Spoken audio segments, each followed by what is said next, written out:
Good afternoon.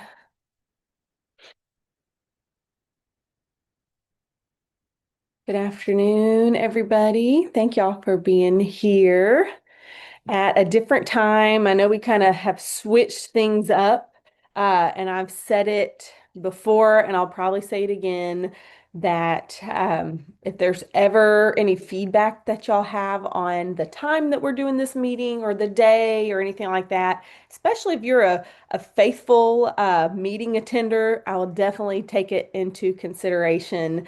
Right now, we're doing the first Wednesday of the month at 12:30.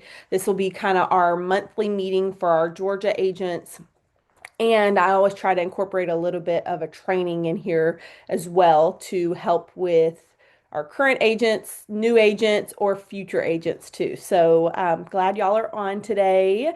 And I will go ahead and share my screen.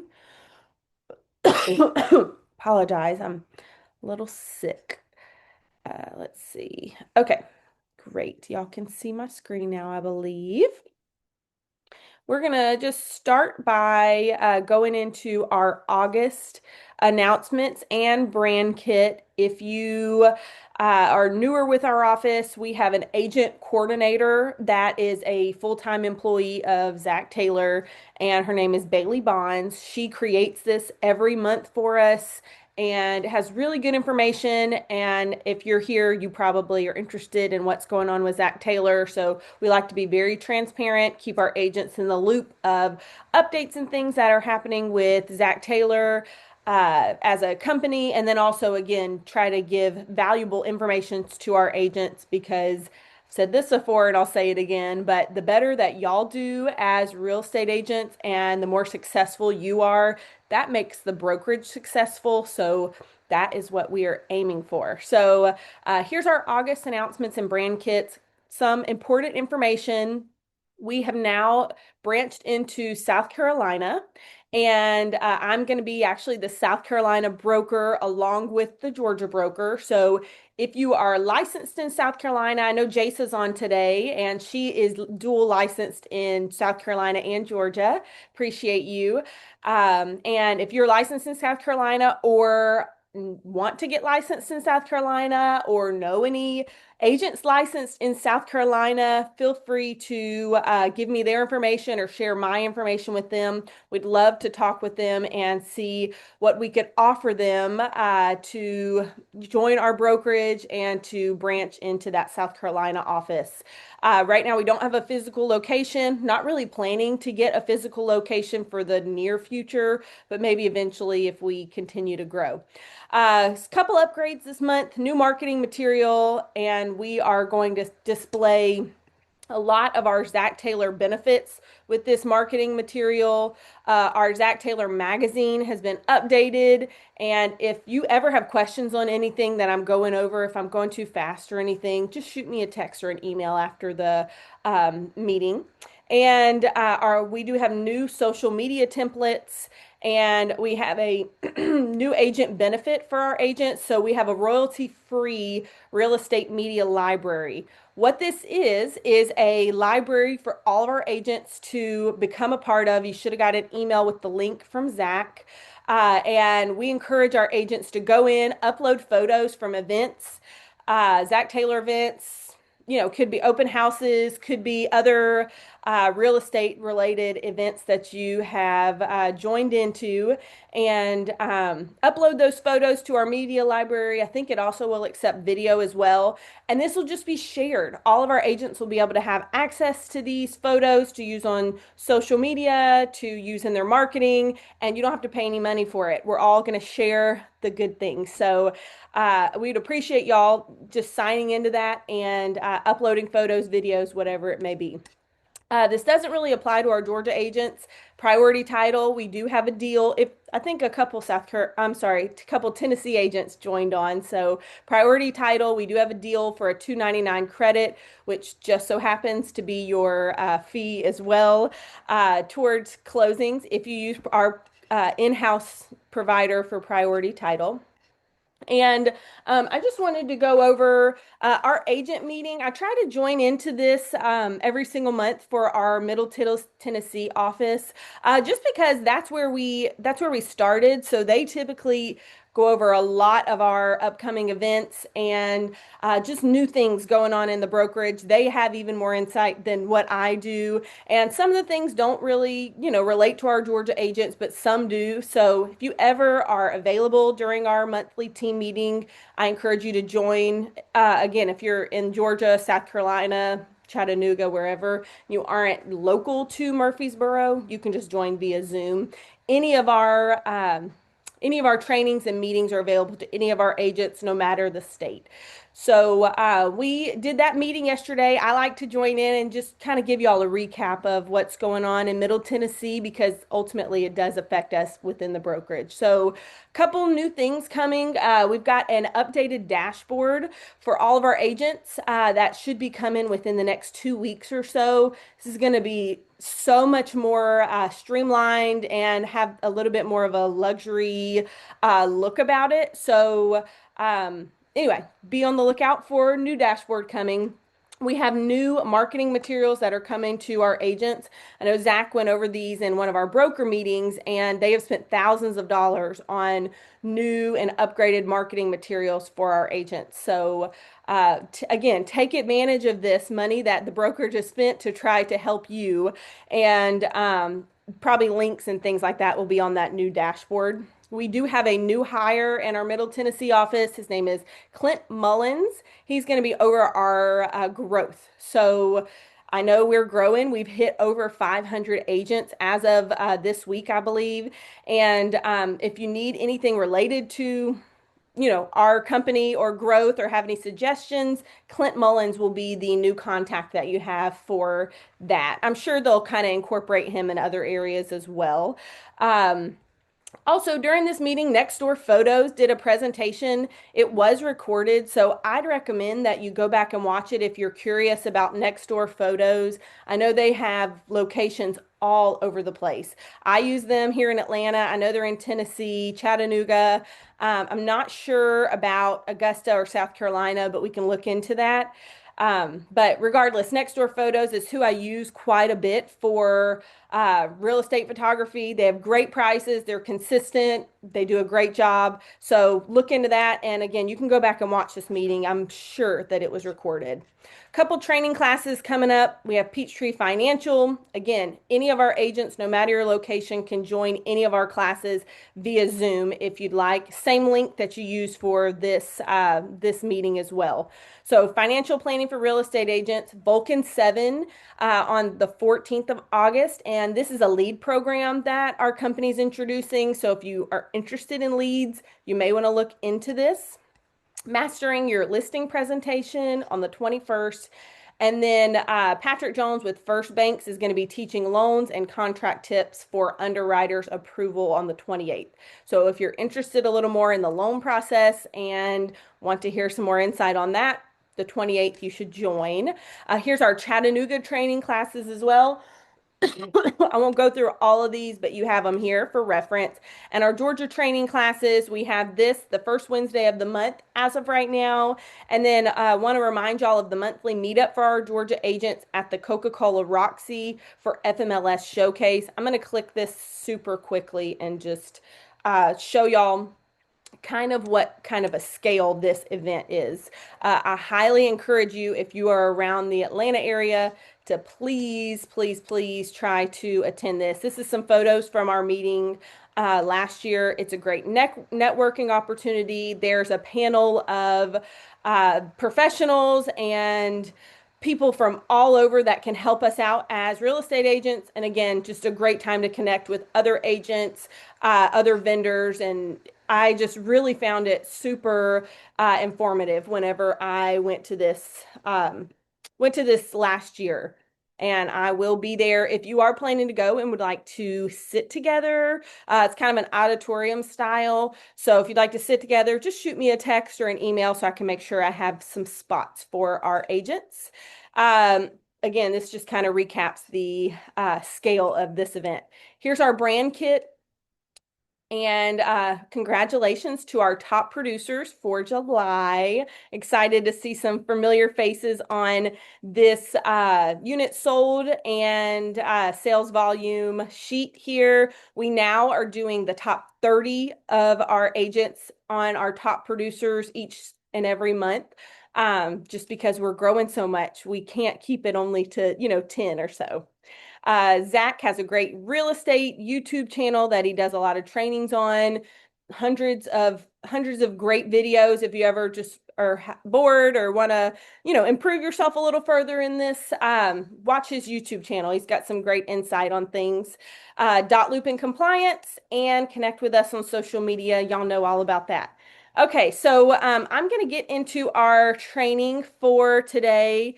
Can everybody hear me okay? Could somebody just maybe pop in the chat and just tell me that you could hear me? Yep, we got you.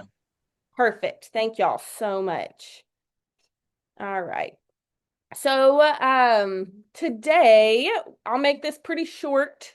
I like to be aware of y'all's time. I know we are all busy. So I want to kind of go over the most common contract mistakes that I have seen, and between myself seeing and a lot of this information I got from Seth Weissman. I took a class with him. He's a very reputable closing attorney in the Atlanta area. He's on the Georgia Association of Realtors general counsel, and he's a very smart guy, knows a lot about real estate forms and contracts and all of that. So I just want to go over some contract mistakes so that we can avoid making mistakes, because it actually is a big deal.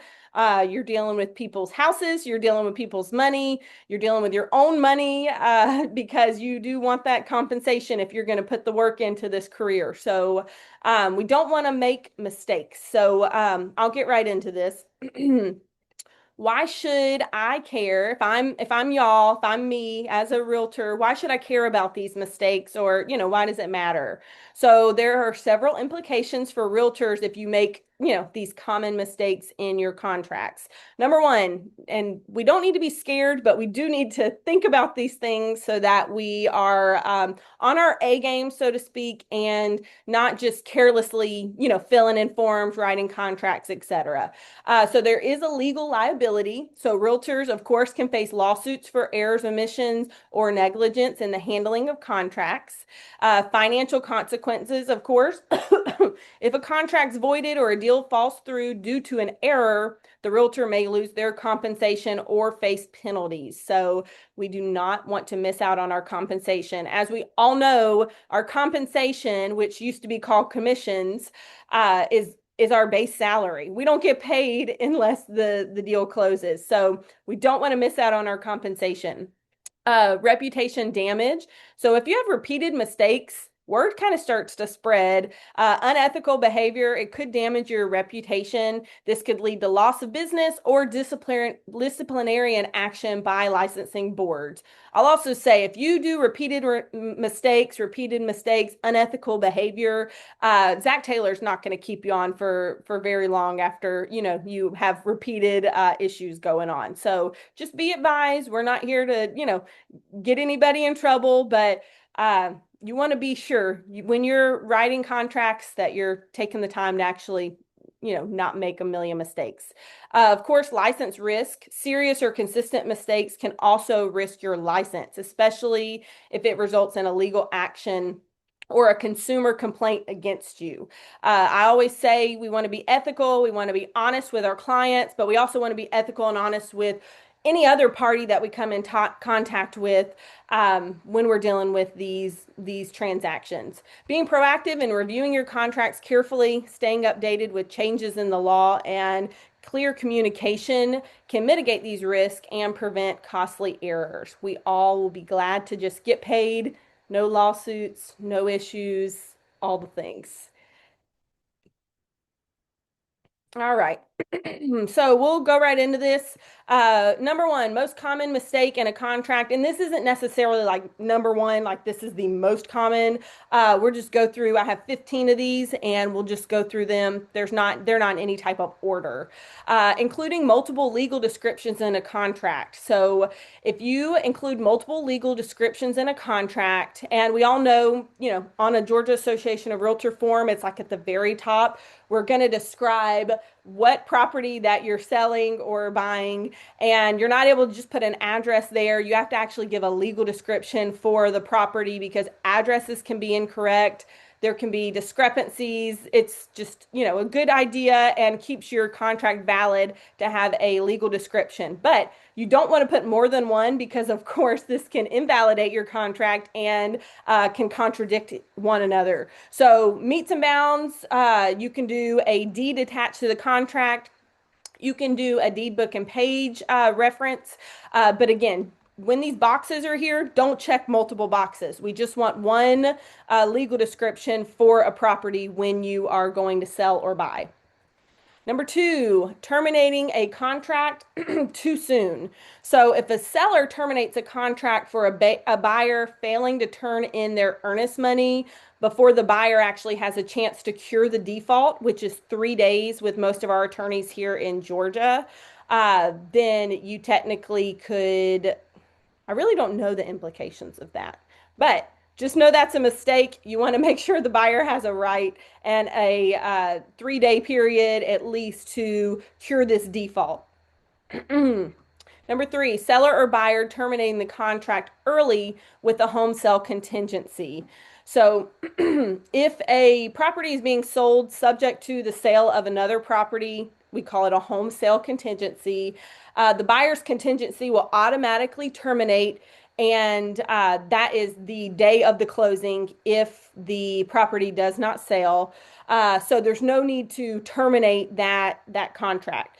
So the buyer should try to sell up until the day of closing. You can request a mutual termination if the buyer knows their house is not going to sell. Like if you're at the week of closing, they've done all they can do. You can request a mutual termination so that way both parties agree for the termination, get a sign off on that earnest money for sure. So everybody's in agreement on who gets that and can just part ways, no issues. But seller or buyer, you don't want to terminate the contract if you just think the house is not going to sell. Of course, if you're within, another contingency or a due diligence period or something like that, that's one thing. But if you're just, a week out from closing and you're not sure if it's going to sell, try to extend the contract, try to work things out, maybe mutually terminate if either party's wanting to give up earnest money, but don't just terminate the contract too quickly. Number four, seller terminating early because the buyer didn't provide a proof of funds. So you have to give, again, time and opportunity for a buyer to cure their default. Even, I know it sounds contradicting, but even though the contract will say, within 2 days of binding agreement or 4 days or 48 hours or whatever it may say, you want to check with your attorney probably that you're under contract with and see how much time they get to cure their default before either party tries to terminate due to this.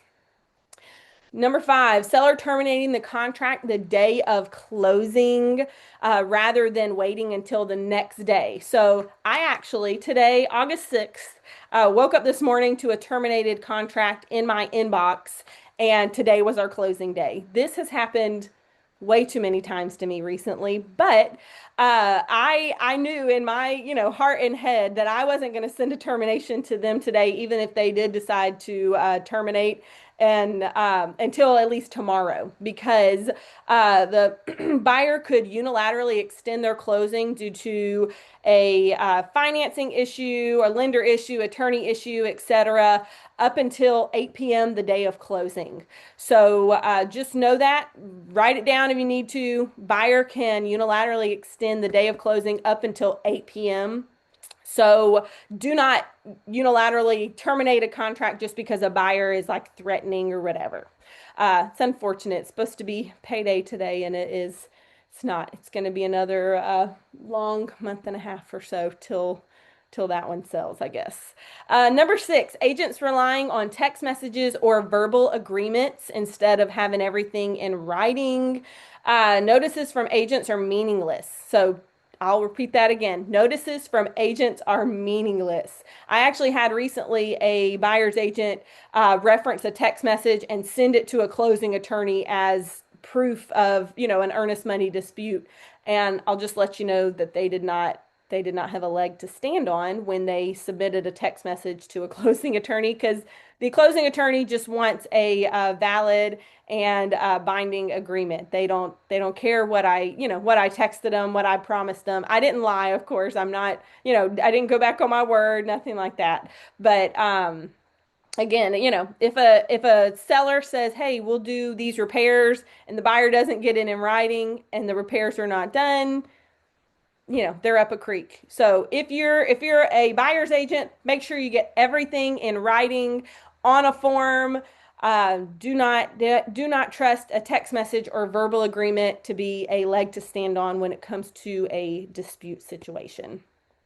Number seven, writing special stipulations for things that are already in the contract. So this is very confusing because special stipulations overrule what's in the contract. So if you have something in the contract and then you write a special stipulation contradicting that, the special stipulation is what is actually going to hold. But you shouldn't be changing the things that are in the contract, wording or parties do or things like that in your special stipulations section. I actually would suggest that you write an amendment to the contract for this versus a special stipulation. But that's up to you. It is legal to write it in special stipulations, but it definitely can be contradicting of each other and cause an issue down the road if there is a dispute over earnest money or dispute over a fact or something like that. Number eight, writing in the contract that a legal description will be provided later. So, like we stated, a legal description is necessary for a contract to be valid, and you want to check one of those boxes and you want to give a legal description before you are putting a binding agreement date on a contract. It's not a valid contract if it doesn't have a valid legal description. So let's try to get all of our documentation before, do our research, all the things before you go under contract with somebody, because technically an attorney could go back and say, well, this isn't a valid contract because the legal description was going to be given later on. I'm sorry, y'all. I'm getting over some sickness. Whew. Okay, number nine, providing a loan denial from an incorrect lender. If you provide a loan denial, let's say you're representing the buyer from a lender that is not on your contract in your loan exhibit, contingency exhibit, then, I don't know if it actually could go through. It definitely would go to a dispute situation, and an attorney may actually not rule in your favor if you are changing lenders. So the best way to do this, best practice would be to use the lender that you put in the contract, of course, and if your client's loan is denied, provide a loan denial from that lender. If they do switch lenders mid-contract or, later on down the road, then you definitely need to write an amendment amending that loan, specifying the new lender and specifying, of course, the, financing and appraisal contingency time period. Number 10, writing in the contract that the lead-based paint exhibit will be provided later. The EPA, which is the Environmental Protection Agency, requires this document in the state of Georgia to be signed prior to the binding agreement date. So just know you cannot have a seller just say, oh, we'll provide that lead-based paint exhibit later. No, they require it prior to the binding agreement date, and you can be fined up to $22,000 per violation. So this is a big deal, guys. Make sure that your contracts are including that lead-based paint exhibit if the property is older than 1978. Number 11, not properly counting the days. So this is our contingency days, our due diligence days, our inspection period, all of these things. So your binding agreement date is day 0. Then you count the days from there. So if I go under contract today on a property, today's Wednesday, August 6th, that's day zero. Tomorrow, August 7th, is day number one when I'm counting for contingencies, due diligence, inspection, all the things like that. So if you make mistakes and not properly count your days, you tell your clients they have a couple more days of due diligence, then they decide to terminate. You may be coming out of pocket for some earnest money. I don't know. Number 12, signing the contract incorrectly if an LLC or an S corp is buying or selling the property. So I actually deal with this quite a bit. I work with several real estate investors. I help them do flips. I help them sell their rental properties. I help them purchase flips, different things. So when you have a property that you're representing, an LLC or an S corp, essentially an entity company, and it's not just an individual, a real simple, individual buyer. So if I'm buying a house, I'm going to put Victoria Jones as the seller's name or the buyer's name. Sorry, as the buyer's name if I'm buying a house. If my company is buying a house, then I'm going to put I don't know, let's say Weissman Attorneys LLC at underneath that. So I'm sorry, that sounded very confusing. So really, what I would do if it's me individually, put my name, Victoria Jones. If it's a company, I put Victoria Jones, owner, manager, president, whatever my title is of the company, and then you say of or on behalf of, and then the company's name. So just giving everybody an update on this. This is something I've done incorrectly in the past because I didn't know. And we've had some contradictions on like what actually is required, what not. I trust Seth Wiseman, who gave me this information. He is on the Georgia Association of Realtors Council, so I trust him, and I will stand by this information. And I have used it since I found out about it. So signing the contract, if an LLC or an S corp is buying or selling, you put the person's name, so an individual's name that is actually clicking to sign or signing paper and pen if you do it that way, and then on behalf of whatever the company is. I hope that's not confusing for y'all. So sorry about that. All right, number 10, 11, 12. We got those. Number 13, extending your closing date for 8 days unilaterally for an invalid reason. This is also something that I didn't know uh, probably until like a year ago or so. I just thought your 8 day unilateral extension you could use for whatever, and you had that in your back pocket. No, actually, it has to have a valid reason for you to use your 8 day unilateral extension. Of course, if you need to extend a closing, if it's mutual, you write an amendment, everybody signs, and you're good to go. But if one party is not agreeable to extending, then you can use your unilateral extension, but again, has to be for a valid reason. So it's not to be used in a cash purchase. It can be used because a lender did not do their job or is running behind or something's delayed on that side, the loan can't be processed, or an attorney has an issue on their end. Title work, scheduling issue, attorneys out of town, things like that. That is why you can use your unilateral. Can't just be just because you want a couple extra days to move into your house. Number 14, confusing the mutual and the unilateral terminations. So, unilateral termination is one person signs, unilateral, one person. One person has to agree to this. Only the buyer or the seller, well, only the buyer, I guess, has to agree. Seller could do it, I guess, if there was a default for the buyer, or the buyer didn't, hold up their end of the bargain. But the mutual has to be both parties signed to become valid. So if you send over a mutual termination, only your buyer signs, the seller doesn't sign, refuses to sign, then you need to send over a unilateral with your buyer's signature as quickly as possible. But I will say here at Zach Taylor, we take the stance of trying to get that mutual termination as much as possible, because when both parties agree and sign off that a contract should be terminated, it's a lot less liability after if somebody changes their mind.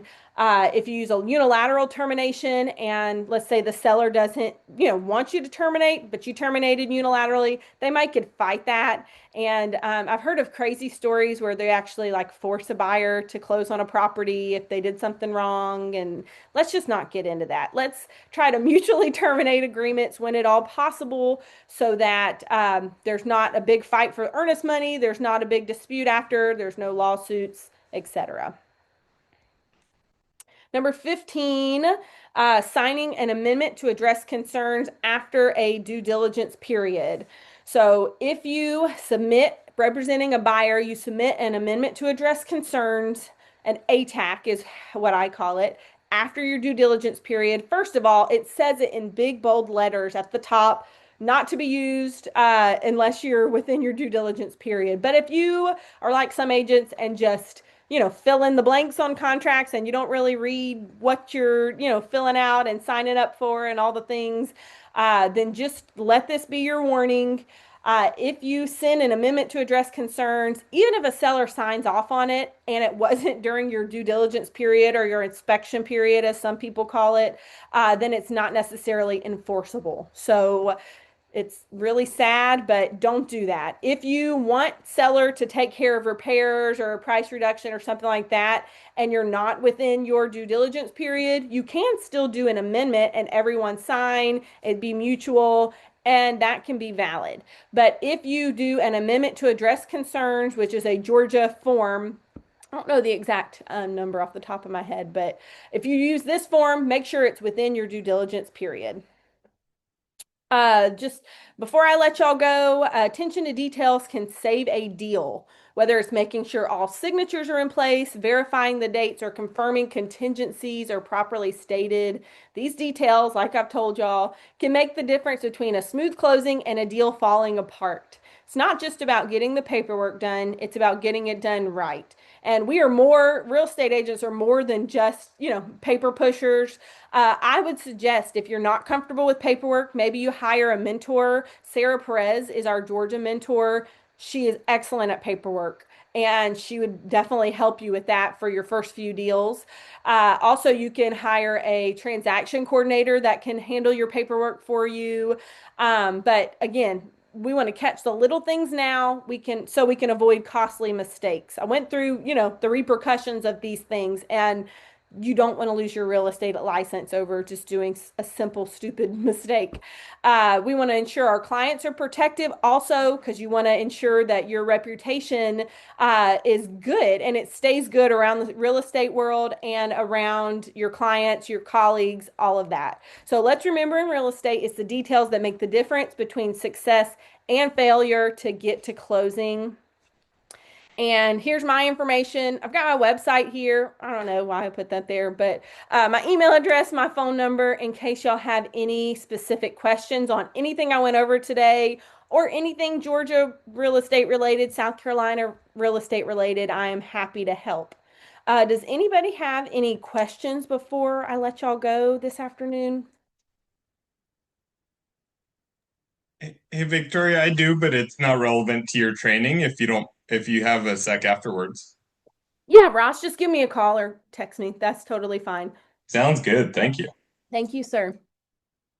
All right. Well, I will let y'all go for today. This meeting is recording. I will send it out to everybody. If you have any questions or want to rewatch or, watch me, confuse my words, anything like that. And then also, also, I hopefully will be seeing y'all at the in-person event on the 21st. I believe it starts at noon. Again, if you are planning to come to that it's downtown Atlanta near the Battery, the Braves Stadium. If you're planning to come to that, just shoot me a text, email, something like that, so I can make sure to look out for you and save you a seat if you want to sit with our brokerage. So I appreciate everybody being here today, and hopefully we'll talk soon. Thank y'all so much. Bye bye.